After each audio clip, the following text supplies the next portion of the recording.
Ito nga pala ang ginagawa ng aking papa bago lumaot, na inaayos ang kanyang pana at katulong niya ang aking ate sa pag-ayos ng pana.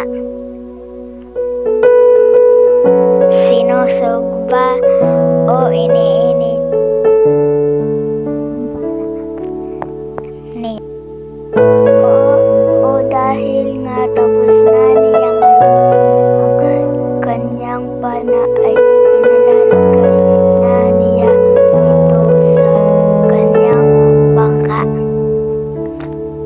Habang naglalakad, ay makikita natin ang ganda ng paglubog ng araw sa aming isla.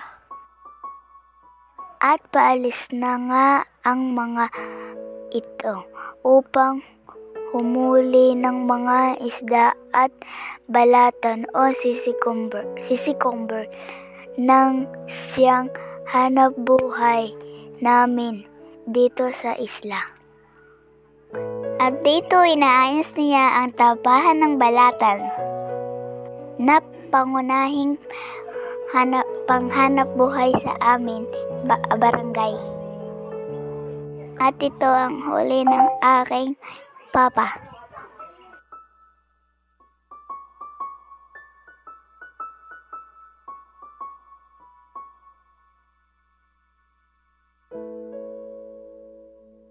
Iyan lang po. Salamat po sa panonood.